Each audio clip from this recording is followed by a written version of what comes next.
Hi, welcome to Connections. My name is Stacy Levine Lavely, and this is my son, Jagger Lavely. He is the inspiration behind this show. Jagger has autism, and as we started his journey as a young child, I knew nothing about this world, and as he gets older, I learn more and more each and every day on this journey. So I want to take you along on the journey with us. We're going to be talking about resources, we're going to be talking about community, housing, we're talking about jobs, we're going to be talking about therapies, services, inspirational people in this community, and so much more. So we look forward to you joining us on this journey, and we're trying to create unity in the community. Welcome to Connections. I'm Stacy Levine Lavely, and today I have a friend of mine here. Her name is Cheryl Caira. I'm really excited to introduce you to her. She is an educational advocate. She has a daughter who is absolutely lovely. Her name is Jordan, and we're going to hear all about her. And today we're going to be talking about inclusion, and that's going to be from the youngest of ages all the way up until the teens, adult, and so on and so forth. So I'm going to let you take it away, and please, thank you for being here. First of all, thank you so much. Jordan was so lovely. I met Cheryl a few months ago. We were on a panel together for Intelligent Lives, and it's basically how a lot of people with special needs are looked at by their IQ score. And there are so many other talents inside. I always like to use the term differently abled because they all have abilities, and most of these people are just absolutely incredible. They've taught me so much, and so I want to turn this over to you. I want to hear all about Jordan in your words. So. Well, thank you first. Jordan is one of my favorite subjects. Absolutely. My son is my other. So, So Jordan is now 23. She has Down syndrome. And she's just an amazing human being. We fought the inclusion battle from the age of 3, which is the start of preschool, and all the way up. And now she's out of the eligibility, the Massachusetts eligibility ends at 22, so she's now in the adult services and flourishing. But I don't think that we would have, or it would have, if we didn't have the inclusion model and the full inclusion that she had. She is one of the first children with Down syndrome in our district to be fully included from kindergarten to 12th grade. Oh, wow. And she's not the highest functioning child, if I have to say so. I mean, there's kids with Down syndrome that are passing MCAS and skiing the Alps and, doing all these levels. And we never really paid attention to that as much as we paid attention to her and what her goals and her vision. Even if she couldn't say, this is my goal or this is my vision, she would show us. And she cued you. Absolutely. So she, at 3, we encompassed her as a child. She was our first child. We didn't have any other children to compare to in our family. She was our first child. Yep. So we didn't understand what self-contained meant. We didn't know what it was. We didn't know why people did it. When it was first mentioned, somebody asked me what it was, and I said, she's going to go to school. I didn't know what that concept was. And then I learned very quickly what they wanted that to happen, and I put the brakes on that very quickly. I'd like to say quickly, but it was a big, long drama for about 1.5 years, actually. We had to sue our town. We had to sue our school because they just would not put her in anything. They wanted her separate. They wanted her isolated. Not okay. So we sued and we won, and they had to. So she started her journey in kindergarten, and I think one of the biggest things that clicked was her friends. She met a group of kids in kindergarten, and these kids followed her all the way through to 12th grade. And what was really nice is when they went from elementary school to middle school, there were kids we have a huge district. So there were kids that were, filtered from other schools that she didn't know. And the friends that she had introduced her to more friends. So she was then introduced to even more kids. And then our high school had 2,000 kids in it. Oh my gosh. So when she went to high school, talk about fear. I'm thinking, how is this going to work? Oh my gosh. Nope. She went right in. Her friends knew her. There were teachers that did not want her there. Mm-hmm. There were teachers that did unscrupulous things and not nice things, and thinking that I kind of don't know what their logic was. Like, what were you going to get out of it? What was going to happen? Like, did you think I was going to go, okay, she really can't come here, we're going to put her somewhere else? Like, no. And kids were saying, stop being mean, to adults. And then she just settled right in. We found very early on that she loved music, she loved art, anything art related. Mm-hmm. And in middle school, she saw a musical of Les Mis as a sixth grader. First musical she was in awe and said, I want to do that. And I'm kind of shaking my head going, want to do what? You want to go on stage? She's like, yeah. So the next year when they went and did, Grease and then Footloose, she was right in there in auditions and right in there in the show. And I just have to say, this year when I went to their musical production, I sat there for a minute and I noticed 10 years ago, Jordan was the first child and the only kid with Down syndrome on that stage. And as I sat there today in the year 2020, there were 3 kids with Down syndrome on that stage. Oh, that's amazing. So I got a little, emotional thinking, oh my God, like she paved that. And yeah, because now you're seeing print ads, you're seeing TV ads, you're seeing TV shows that have kids who are differently abled. And kids like her, what are those pioneers who got up there, who had no fear and just said, this is what I want. And moms like you who stood behind him and said, I don't know how we're going to get there, but let's, put one foot in front of the other and just go down that path and see where it leads. So, kudos to both of you for opening those doors for so many kids. Wow. So that's amazing. It got even better when they got to high school because our high school theater department was award winning. They had won state awards after state awards. And I'm thinking, how is this? Not that I was in doubt, but I'm thinking, how is this going to work? How are we going to be able to infiltrate her into that scenario, into that large venue? And it was never an issue. She did things. There were some things she did behind the scenes, but there were a lot. She was right on that stage. That's amazing. I remember when she was a senior, she went to the director and said, I want to talk on the stage. I want a line. Aww. And so they kind of, okay, Jordan.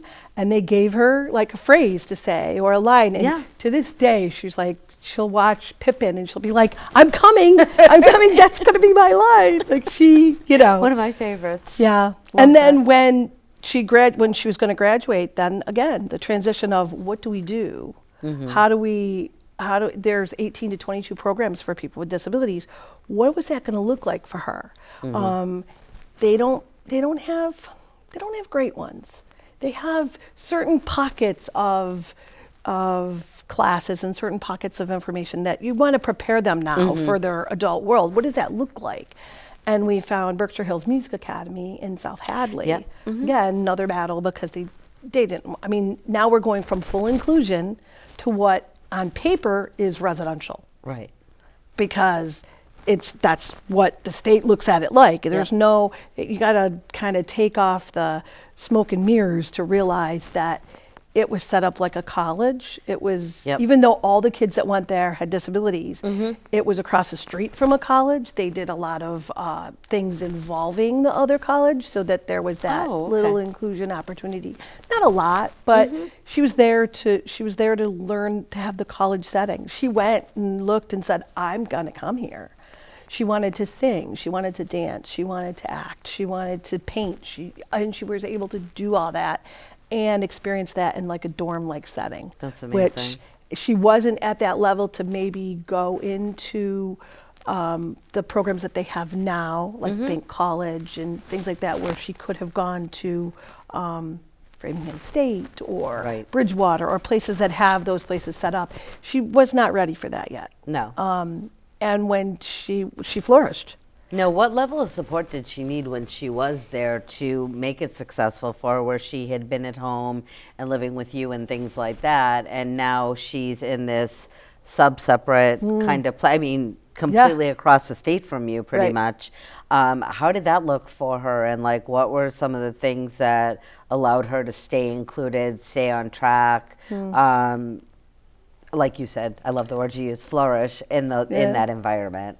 So she, when she first went to Berkshire Hills, the school itself was set up for all kids with disabilities. Okay. They had the adaptive stuff for cooking, and they had that kind of thing, and they had a residential advisor. So each student that was there had a residential advisor, and that was their safety net, really. Okay. And they kind of would do their assessments to see what level, can she go take a shower by herself? Right. Can she go to the bathroom by herself and take care of that area? Can she dress herself? Can she comb her hair? And they would judge, like we would obviously give them feedback as to what the things that we did at home for her. Right. But for the most part, they had to take their assessments and look at what, and then they would put in the least and then put in like almost like, safety Oh, net okay. so that they could see. So her level, she could shower. Yeah. She would need prompting, so otherwise she'd stay in the shower for quite a long time. Wouldn't a lot of us. Yeah. So she could take a shower, she could dress herself, she could brush her own teeth. They would help her with combing her hair, Nice. tying her shoes, making sure that, I have a thing about looking presentable. I mean, it sounds really bad and callous, but I didn't invent society. So Yeah. society looks at you like, Yeah. okay, a kid, I have a thing with kids with disabilities with dirty shirts. That sounds really, really dumb, but they look and they see her and they see a kid with Down syndrome with a dirty shirt, and it's a stigma. Yeah. And you see something click in someone's brain that may not have exposure to them any other way. Right. And it's like, no, you need somebody that gets that goes, Jordan, you gotta You gotta change turn your shirt around. It's or backwards. yeah, you got it exactly. So they taught her that, and then she progressed. They had like a little apartment area, Yep.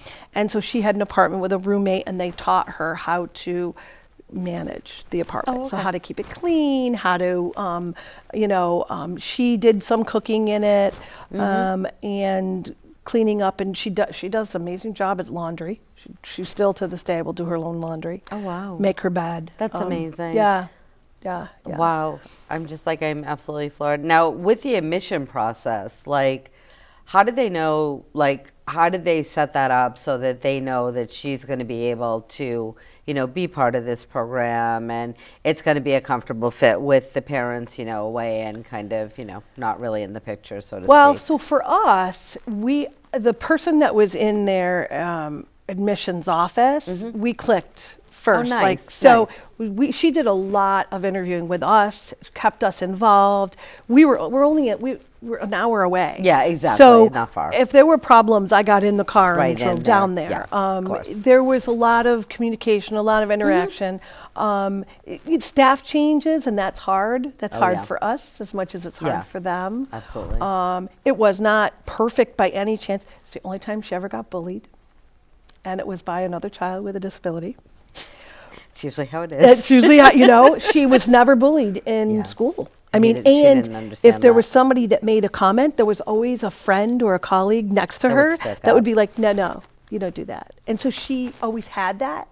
And when she got to college and didn't have it, and I will tell you, a lot of it was around inclusion. Okay. Because she had friends that went to school in that same area. She went to a hockey game once at UMass, and I had texted, or I had posted on social media a picture of them going, because we happened to be in the area. Yeah. And I dropped something Nice. off, and they were leaving, so I quick snapped a picture and posted it. And when I did that, somebody from UMass that was friends said, tell me where she is. Tell me what area she is.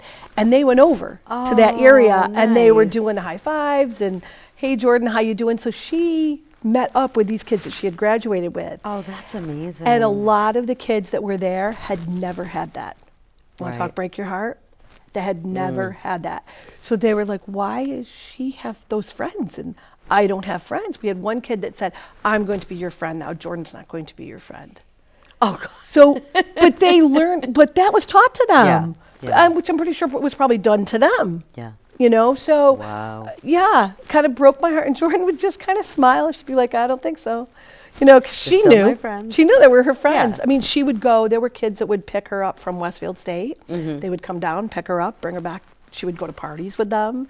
She would, yeah. I She- think. to this day, she still has a core group of girls that were randomly, 2 weeks ago, she went rock climbing Oh, with some nice. girls. And, she's afraid of heights, and they got her rock climbing. So, That's amazing. okay, Yeah. yeah.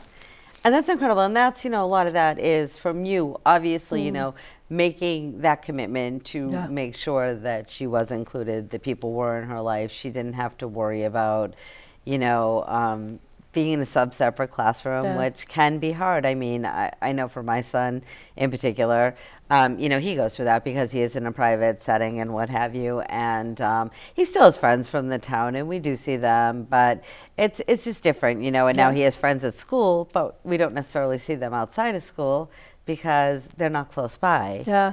So it's, kind of that give and get, but it's great that she was able to do that and take that kind of into her adult life, and that they're still like how we still have friends from high school. She still has those friends from high school, which is Absolutely. amazing. And I want you to tell this story because I love this at the panel about the kids when she was in the hospital. Oh, I love this so story. I just got she goosebumps. had, so she had severe sleep apnea that was jeopardizing her lifestyle. And we were seen with many specialists here in Boston, and the surgeries that they had recommended at the time, there are different ones now, but at the time, they were very invasive, breaking of the jaw, moving it out, things like this. And as we started to do research, there was another surgeon that was located in Cincinnati Children's Okay. that we connected with, and they had a less invasive surgery procedure. And we flew out, met with them, and Sally Schott is the doctor's name, and she said, Jordan is absolutely a candidate, and we move forward. I mean, there was a lot of logistics, but we move forward. So she, before she left, we have a television studio like this that's in Framingham High School. Okay. And before she left to go to fly for her surgery, the kids in school knew this. So one of the young men had gotten on the TV and asked her to prom before she left so that she would have a prom date that was secure. So, and she graciously accepted and was very excited. So when she had surgery, she was there, we talked about it. She had surgery. When she came out, it was like the second day in the hospital, and she became depressed, like very sad, and unlike anything I'd ever seen. And she didn't want to get up, didn't want to eat, wouldn't talk to us. And I said, what? I said, Jordan, you got to get up, you got to move. I don't want to. She would cry. She was just depressed. And the doctor had said, this can happen, depression can happen after you have a surgery. And I said, well, and we're away from home. I can't even get her friends. Yeah. And my husband said, we have an iPad. So I called her friend, and I said, Laura, I said, I need some help. Jordan is really depressed. She won't get up and walk. She, she's not getting up, and like this can turn dangerous. And I'm like, can you do anything? This young girl got a chair and put it in, and I watched her because we had FaceTimed. I got a chair in the middle of their lobby where the theater group kids hung out, and stood on the chair and said, I need everybody's attention. Jordan's at Children's Hospital in Cincinnati, and she's really sad and missing everybody. Can you all help? And she turned her phone around, and these kids just came in by droves. And they looked in, and they were looking at the camera, and they were waving, and they're like, Jordan, hey, how you doing? You got to come back. And the young man that had asked her to the prom got front and center and said, Jordan, you gotta feel better and come back. We're going to prom. And she sat up in bed and she was like, okay. Like she put her feet up. She's like, okay. And you're like, take us for a walk with you. And so we, with the laptop or with the iPad, got out and walked around the hospital with her, chatting with her friends. And that's incredible. It was awesome. It was awesome. Yeah, that's, I mean, Yeah. start crying. Yeah. That's incredible. And that just goes to show what kind of friendship she has, the kind of people that really kind of embraced her. And it was so important heading into adult life. And I know you and I were briefly touching on when you first got here about what that looks like for some of these kids. So tell me a little bit about, your experience as she was kind of transitioning out of the schools and leaving her friends kind of behind, so to becoming speak, adults, but to kind of start adulting, get into the world, and kind of trying to find her own path. Like, what did that look like, and what did you have to do to get her where she is now and flourishing in the program? That was the hardest for us. If you had asked me before 22 what the hardest part was, I would have said that lawsuit at 3, because that was just awful for our whole family. But this, I'm sorry to scare anybody. It was worse because advocacy I knew. I became an advocate through this. I was trained at the Federation. I did some rights law. I did, I help a lot of different families in a lot of different schools. So it's what I knew. It was what I made myself knowledgeable about so that I could best advocate for my own daughter. This was everything was gone. When your child turns 22, the eligibility's done. There's no entitlement. And when I say entitlement, I don't mean that somebody is just going to hand over and say, oh, you're entitled to this. But there are laws that you're protected at under 22 that are gone. So I'm thinking what in the transition process was, for us, it just wasn't great. The people that were in place were not knowledgeable. They were not helpful. They would say they're going to do assessments and take notes so that they could better help find a placement for Jordan when they didn't use any of that information.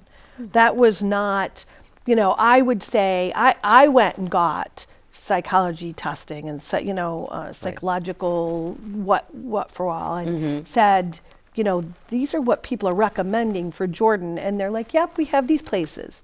They had always had those places. They were never going to deviate from those places. But those places didn't fit Jordan.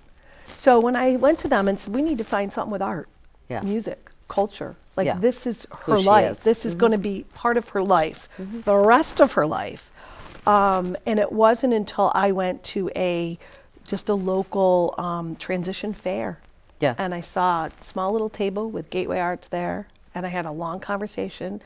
And I went home and said to my husband, this is the place. Like they do, I got to go look it up. I got to go look and check. But if everything on paper is what it is when I go see, like this is what I was talking about. But it was far. So then we had to sit down and see, how is this going to work? Because that means full-time employment for me is done, because that still adds another layer that is going to need. And what does that look like for our family moving forward? What is that going to look like for our life as a whole, because that will be what our life is. And I didn't want to stifle her. I didn't want to make it about her coming home and then being with mom and dad and just having us take care of her. What is that? I knew she didn't want that, but how do I make it about what is best for her and still give her the need, the help that she needs. So and really cobbling her life around what you could do, what you could provide. So we sat down with, different providers, DDS, we did MRC, we did, she's had a job since high school. So, what is that going to look like? How can we wrap around, and which was more important? Did we go to paid employment? Did we go to art? Like, how do we fit all those pieces in? And only we could answer that. That wasn't really something that an outside person could answer. I can't tell you, oh, it's really good if you do it this way, because you're going to look at me like, I can't do that, or I could do that and a whole lot more. And, I didn't want to, I wanted us to be a family unit, and what did that look like? So we then I literally created a calendar with blocks of time, and what did this look like for my life? Like if I did this, and my husband did this, and Jordan did this, how did that look like on a calendar, day to day, week to week?